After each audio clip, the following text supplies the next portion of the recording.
నమస్తే. కూటమి ప్రభుత్వం వచ్చిన తర్వాత 18 నెలల్లో ప్రజల్ని మోసం చేయడం తప్పితే ఈ కూటమి ప్రభుత్వం సాధించింది ఏమీ లేదు అంటున్నారు. నిజమేనా అది? నమస్తే అండి. నేను ఆంధ్ర రాష్ట్ర మహిళలాగా చెప్తున్నా. ఈరోజు 18 నెలల నుంచి మన రాష్ట్ర ప్రభుత్వం ఏ విధంగా ఉంది అంటే సూపర్ 6 పథకాలతో పాటు అభివృద్ధితో పాటు మహిళలకి గౌరవం ఇచ్చే ప్రదంగా కానీ సూపర్గా ఉంది అని చెప్పి తెలియజేస్తున్నాను. ఎందుకంటే గత వైసీపీ ప్రభుత్వంలో భయపడుతూ బ్రతికిన ప్రజలు ఈరోజు హర్షధ్వానాలతో స్వాగతిస్తున్నారు కూటమి ప్రభుత్వానికి. ఎందుకంటే చాలా ఆనందంగా ఉన్నారు, ఆహ్లాదంగా ఉన్నారు. వాళ్ళకి ఎలాంటి భయభ్రాంతులు లేవు. ఎందుకంటే గత ప్రభుత్వం ఎప్పుడు కూడా ఏం మాట్లాడినా కూడా కేసులు పెట్టి ఇరికించి వాళ్ళపైన ఇప్పుడు కూడా అంటున్నారంటే వాళ్ళ ప్రభుత్వానికి ఏ విధంగా బుద్ధి చెప్పాలన్నది ప్రజల చేతుల్లో ఉందని తెలియజేస్తున్నాను. చాలా ఆనందంగా ఉన్నారు. అభివృద్ధి కూడా ఉరుకులు పరుగులతో జరుగుతుంది మన కూటమి ప్రభుత్వంలో. అలాగే సంక్షేమం కూడా సమాపాళ్లలో అభివృద్ధి ఎంత జరుగుతుందో అలాగే సంక్షేమం కూడా ప్రతి ఒక్కళ్ళకి కూడా పేరున గ్రామాలతో సహా ప్రతి ఒక్కళ్ళకి అందుతుంది. కాబట్టి మన ఆంధ్ర రాష్ట్ర ప్రజలందరూ చాలా ఆనందంగా ఉన్నారు.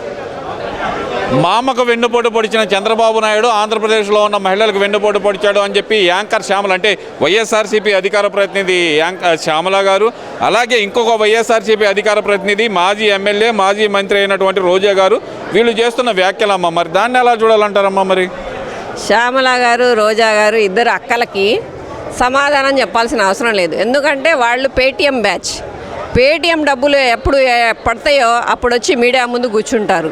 అసలు నిజాలేంటో అసలు ఏం జరుగుతుందో కూడా అవగాహన లేని మహిళలు మా అక్కలు రోజా అక్క, శ్యామల అక్క.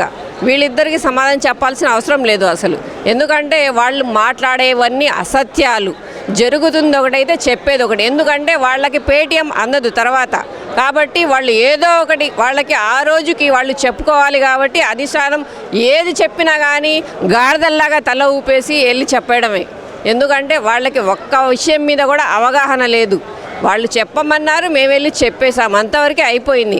కానీ ఆంధ్ర రాష్ట్ర ప్రభుత్వం ఏం చేస్తుంది? మన కూటమి ప్రభుత్వం ఏ విధంగా మహిళలకు అండగా ఉంటుంది? ప్రతి విషయాన్ని అంగన్వాడీలని చూసినా కానీ, డోక్రా మహిళల్ని చూసినా కానీ, మన రైతుల్ని చూసినా కానీ, రైతు మహిళల్ని చూసినా కానీ, డ్రోన్లు కూడా తీసుకొచ్చి డ్రోన్ పైలట్ కూడా ఈరోజు మనం ప్రారంభించారు మన ఆంధ్ర రాష్ట్ర ప్రభుత్వంలో. మహిళలు ఏ విధంగా ముందుకెళ్తున్నారు అన్నదంటే నారా చంద్రబాబు నాయుడు గారికి హ్యాట్స్ ఆఫ్ చెప్పొచ్చు. ఆ విధంగా మహిళల్ని గౌరవించే పద్ధతి కానివ్వండి, ఆనాటి నుంచి మన ఎన్టీఆర్ గారి దగ్గర నుంచి ఇప్పటి వరకు కూడా మహిళలు అంటే మొదటి స్థానంలో నుంచే పెట్టిన పార్టీ మన తెలుగుదేశం పార్టీ, మన కూటమి ప్రభుత్వం. అంటే ఇక్కడ ప్రధానంగా చూస్తే కనుక మహిళలు అంటున్నారమ్మా, ఒక మహిళా ఎమ్మెల్యేని ఉద్దేశించి అనంతబాబు ఎమ్మెల్సీ చేసిన వ్యాఖ్యలను అసలు ఎలా చూడాలి? నేను అమెరికాలో ఉండి సైగ చేస్తే నువ్వు ఇక్కడ అంతమైపోతావు అంటూ ఏదైతే కనుక శిరీష గారి గురించి, మిర్యాల శిరీష గారు అనే ఎమ్మెల్యే గారి గురించి చేసిన వ్యాఖ్యలు, అంత అహంకారపూరితమైన మాటలు ఎందుకు ఇంకా వస్తున్నాయి అంటారు వైసీపీ నాయకుల దగ్గర నుంచి? ఇంకా వాళ్ళకి భయం అనేది ఇంకా తెలియట్లేదండి. ఎందుకంటే నేను కూటమి ప్రభుత్వాన్ని కూడా ఒకటి చెప్పదలుచుకుంటున్నాను. ఎవరైనా కానీ మహిళ, ఒక ఎమ్మెల్యే స్థాయి ఉన్న మహిళనే ఈ విధంగా కించపరుస్తూ మాట్లాడుతున్నారు అంటే వాళ్ళకి ఇంకా వణుకు పుట్టాల్సిన ఇంకా బాధ్యత మాలో ఉందని చెప్పి నేను తెలియజేస్తున్నాను. మన కూటమి ప్రభుత్వాన్ని తెలియజేస్తున్నాను. వాళ్ళు ఇప్పుడు కూడా ప్రతిపక్షంలో ఉండి ప్రతిపక్ష హోదా కూడా లేకుండా కూడా భయభ్రాంతులు గురి చేస్తూ రేపు వచ్చామంటే మేము రప్ప అని ఈ విధంగా మాట్లాడుతున్నారంటే వాళ్ళకి లా అండ్ ఆర్డర్ ఇంకా తెలియట్లేదు. ఇంకా గట్టిగా వాళ్ళకి చట్టాలు కూడా చేసి ఈ విధంగా మహిళల్ని ఏ విధంగా ఎక్కడ కూడా ఒక చిన్న పొల్లంత మాట అన్నా కూడా వాళ్ళకి నాలుక కోసే విధంగా చట్టాలు తీసుకురావాలి అని చెప్పి మహిళల్ని ఈ విధంగా కించపరిస్తే మాత్రం మేము ఎక్కడా కూడా ఊరుకునే పరిస్థితి లేదు. మేము తిరగబడతాము. ఈ వైసీపీ ప్రభుత్వానికి బుద్ధి చెప్పే రోజులు ఇంకా రేపు వచ్చే ఎలక్షన్లో కూడా ఉన్నాయని చెప్పి మన ఆంధ్ర రాష్ట్ర ప్రజల మహిళల తరపున నేను తెలియజేస్తున్నాను. అంటే ఇక్కడ ప్రధానంగా చూసుకుంటే కనుక ఇప్పుడు జగన్మోహన్ రెడ్డి ఓ పక్క నుంచి రప్ప అంటున్నాడు. మరి అదే విధానాన్ని వైసీపీ నాయకులు అందిపుచ్చుకున్నారనుకోవచ్చు అంటారా? ఎందుకంటే ఎమ్మెల్సీ అయ్యుండి గతంలో ఒక హత్య కేసులో నిందితుడిగా ఉన్న ఏదైతే అనంతబాబు ఉన్నాడో ఆయన ఇప్పుడు కూడా వచ్చేదిగా అదే పందలో నేను ఎక్కడున్నా సరే నేను చంపేపిస్తా అని చెప్పి వార్నింగ్ ఇవ్వటం ఎలా చూడాలంటారు? అధ్యక్షుడి బాటలోనే వాళ్ళ నాయకులు పయనిస్తున్నారు అనుకోవాలంటారా? అధ్యక్షులు బాటలోనే ప్రయాణిస్తున్నారని అది 100%. ఎందుకంటే ఒక రాష్ట్ర మాజీ ముఖ్యమంత్రి స్థాయిలో ఉండి వాళ్ళ నాయకులు వాళ్ళ బ్యాచ్ రప్ప అంటుంటే మందలించాల్సింది పోయి ఇది తప్పు అని వాళ్ళని చెప్పాల్సింది పోయి రప్ప అంటే ఏమైంది అని చెప్పి ఒక మాజీ ముఖ్యమంత్రి హోదాలో ఉండి వాళ్ళ అధ్యక్షుడే చెప్తున్నాడు అంటే ప్రజలందరూ హాస్యాస్పదం వ్యక్తం చేస్తున్నారు. ఎందుకంటే మనము ప్రజల్లో రావాలంటే మనము కరెక్ట్గా ఉంటేనే ఒక 10 మందికి మనం కరెక్ట్గా చెప్పగలుగుతాం. అలాంటిది మీరే వాళ్ళని ఫ్యాక్షనిస్టులుగా తయారు చేసి రేపు ప్రజల్లో మేము వస్తే మేము నరుకుతాము, మేము ఇలాంటి రక్తాభిషేకాలు చేస్తాము, చిందిస్తాము, మిమ్మల్ని ఎక్కడ కూడా బ్రతకనిచ్చేది లేదు, మీరు ఆఫీసర్లు కానివ్వండి, ఏ హోదాలో ఉన్నా కానివ్వండి, మహిళలు కానివ్వండి, పిల్లలు కానివ్వండి, ఈ విధంగా భయభ్రాంతులు గురి చేస్తున్నారంటే ఇప్పటికే 11కి కిందకి దిగదార్చారు.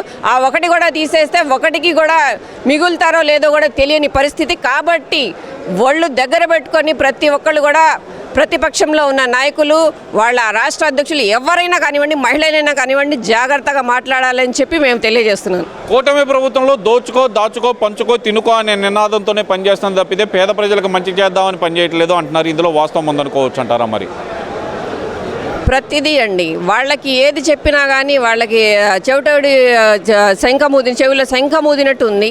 మనం ఇప్పుడు చూసుకుంటే ప్రస్తుతం ఎన్టీఆర్ భరోసా పెన్షన్ చెప్పుకుందాం. భారతదేశంలో ఎక్కడా కూడా లేని విధంగా 4000 పెన్షన్ చేశారు.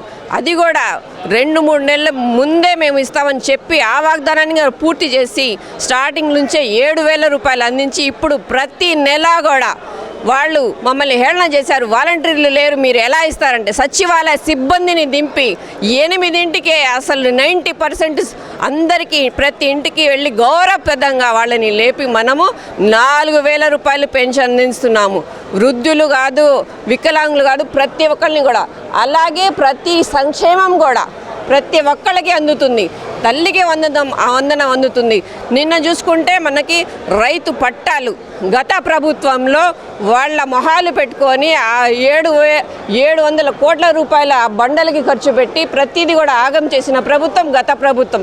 కానీ మన ప్రభుత్వం రైతుల దగ్గర నుంచి, పేదల దగ్గర నుంచి, మహిళల దగ్గర నుంచి అందరినీ ఆదుకుంటూ వాళ్ళ సంక్షేమం అందజేస్తూ వాళ్ళ కళ్ళల్లో ఆనందం చూస్తున్న ప్రభుత్వం మన కూటమి ప్రభుత్వం. ప్రతి ఏ రంగంలో చూసినా కానివ్వండి అందరూ కూడా ఆనందంగా ఉన్నారు. ఈరోజు తల్లికి వందనం కానివ్వండి, అలాగే అన్నదాత సుఖీభావ కానివ్వండి, ఇలాగ చూసుకుంటే స్త్రీశక్తి, ఇలాగా మనకి ప్రతి విషయంలోనూ చాలా ఆనందంగా ఉన్నారు. మన రాష్ట్ర ప్రభుత్వానికి కృతజ్ఞతలు తెలియజేస్తున్నారు ప్రతి ఒక్కళ్ళు కూడా. అంటే ఇక్కడ ఇంకో విషయం కూడా ఏంటంటే జగన్మోహన్ రెడ్డి చాలా కాన్ఫిడెన్స్గా చెబుతున్నారు. 2029 అధికారం నాదే, నేను వస్తే 2.0 పరిపాలన చూపిస్తానంటున్నారు. అసలు ఈ 2.0 పరిపాలన అసలు ఏమనాలంటారు? అసలు మీరు వస్తే కదా 2.0నో 3.0నో 0.0నో మీరు రావడం అది అసాధ్యం. ప్రజలే నిర్ణయించారు. ఇంకా ముందుంది సినిమా అని చెప్పి చూపించే ముసళ్ళ పండగ అని చెప్పి చూపించడానికి ఇంకా ప్రజలు రెడీగా ఉన్నారు. మీరు బుద్ధి రాకుండా 11కి దిగజారినా కూడా ఇంకా బుద్ధి రాకుండా ఈ విధంగా మీరు మాటలు చెలరేగిపోయి మాట్లాడుతుంటే మీకు ప్రజలే, రాష్ట్ర ప్రభుత్వం కాదు ప్రజలే మీకు వచ్చే ఎలక్షన్లో కూడా బుద్ధి చెప్పించి మీ పార్టీని భూస్థాపితం చేసే రోజు దగ్గరలో ఉందని తెలియజేస్తారు.